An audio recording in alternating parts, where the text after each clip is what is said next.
How's it going, guys? I'm Chase Lee, and welcome back to another movie review. On today's slate is The Big Short. This is directed by Adam McKay, and it stars Steve Carell, Ryan Gosling, Christian Bale, and a slew of other people, including Brad Pitt and some celebrity cameos.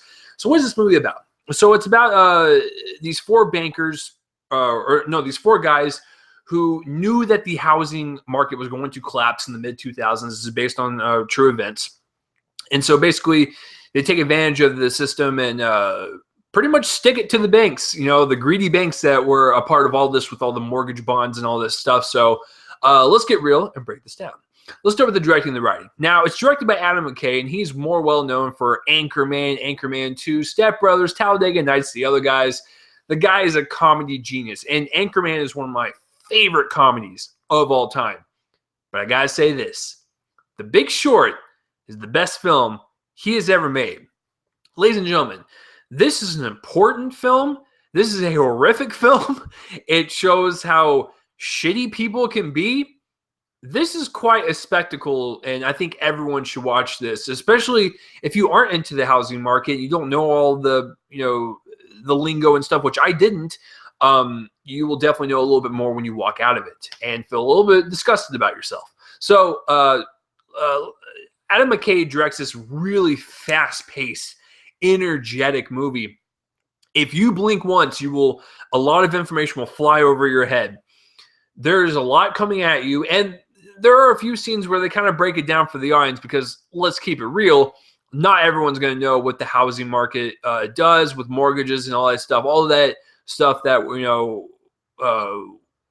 people, know the names, but don't really know what goes into it and all that stuff, and who reaps the benefits and whatnot. So the movie does explain a few times throughout the movie on how this stuff works and stuff, and they use really clever analogies and props and stuff. So it does help out, and I think that really puts us on board for the story and how invested we can get. Because this is a horror film. This is a suspense film.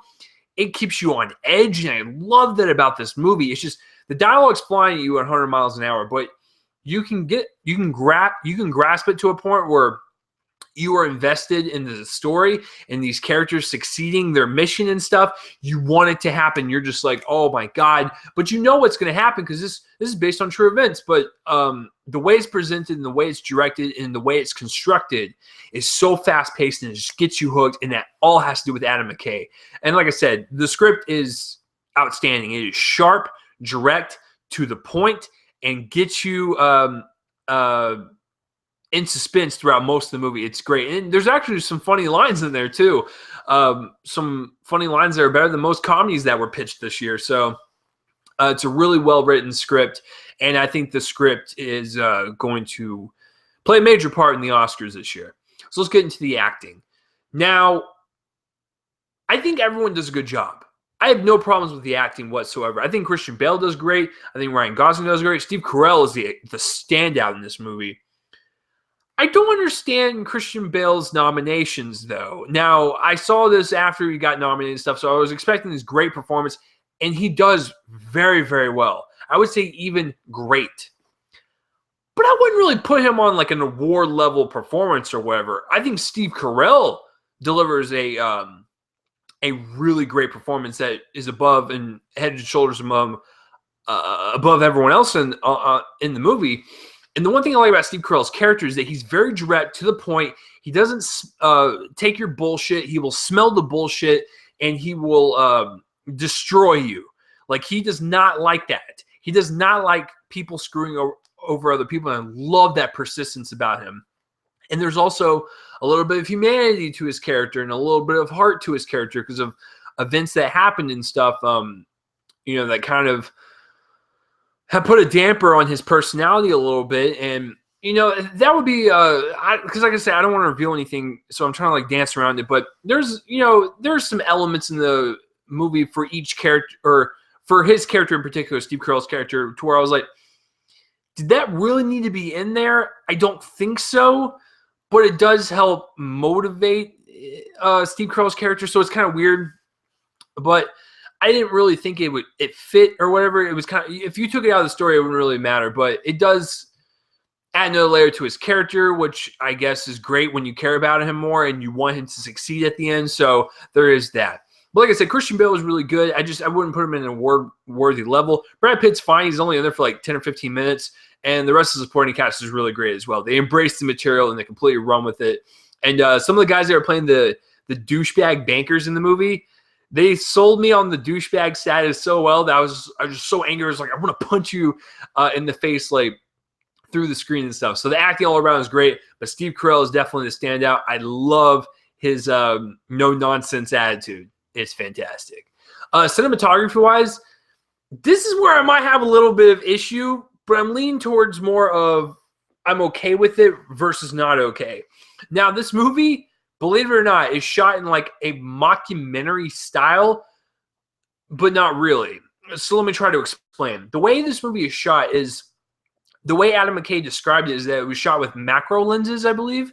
And so they would put the camera like really far back away from the set, and they would zoom in on everyone's faces and kind of just let the actors do their thing and capture it on camera and have them be as natural as possible and not have any cameras around them and just really have the characters relish in their environment.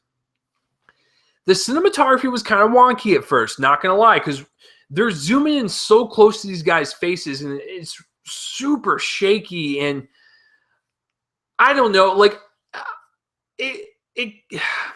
this is so hard for me, because at first I didn't really buy it. I was like, oh no, is the whole movie like this? But once the movie started going, I actually liked the camera style and the camera setup for the pace and the kinetic energy of the story. So in a way, I like the cinematography, but in some of the scenes, I was like, oh, it's a little too much shake. Can we calm that down? And it was a little too close and whatnot. But it's shot very well, and it works with the editing. It's just some of the super tight close-ups is too shaky and stuff. And like I said, I didn't really buy it at first, but the more I thought about it with the story and the way the characters were presented, I liked it. So I'm going to say I'm on the fence about it, but there's that. So editing-wise, like I said, this movie is 2 hours and 20 minutes, I believe. The movie flies by. Dear God, it's the dialogue fuels this movie. And like I said, if you blink once, you will miss something. You need to pay attention because not everyone knows about this crisis that happened with the housing market and stuff and the mortgages and all that stuff. So you need to pay attention and you need to be listening to everything because they don't pull any punches. Like I said, there's a couple scenes in there that kind of dumb it down for the audience so we can understand, but that's okay. I like that. I'm a dumb individual. I don't know anything about this crisis that happened. I just know that it happened. I would like to know the inner workings of it, so I think having those scenes placed in there to dumb it down for the audience was pretty clever, actually. But as far as the pace and the rhythm go, I was hooked in from the beginning to the end. Even though some of the stuff, even though it was presented in a dumbed down fashion, kind of flew over my head a bit still, I was still engaged in the process of this movie. And I was like, oh my God, I want these guys to succeed. I want them to call out these banks and stuff. So it was more of the hero's journey in trying to have them take down the bad guys and stuff. That's what you're invested in, but you also want to know a little bit more about the housing market and stuff. And I think with those dumbed down scenes, you will get to know it a little bit more, even though some of it still, even after the movie was over with, still flew over my head a little bit. I was still invested, and the pace of the movie is just so fast and energetic. It's awesome. So with the problems I said and with all the greatness I said about the movie, I'm going to give The Big Short a B+. And I don't know if I would have put it in my top 10 because I already made my top 10 list and stuff. It's on this channel. I don't know if it would have gotten on there, but it would have been pretty damn close because I really like this movie quite a lot, and I definitely want to see it again so I can just catch all the stuff I missed or try to figure it out a little bit more. Because, like I said, I'm a dumb individual. You guys are not dumb, but I'm dumb.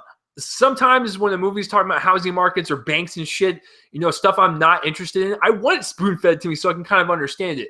And that's the biggest compliment I can give about this movie. Not only did I really like it, Adam McKay made me care about the housing market. That's pretty impressive. So have you seen The Big Short, or have you even heard of it? Comment in the place below my face and let me know. I'm Chase Lee, guys, and tune in next time for whatever I review next. I'll see you guys later. Let's play the outro music. Woo! The housing market. Never would have thought in a million years I'd be interested, but that movie made me interested. I'm going to go read a book now. So I'll see you guys later.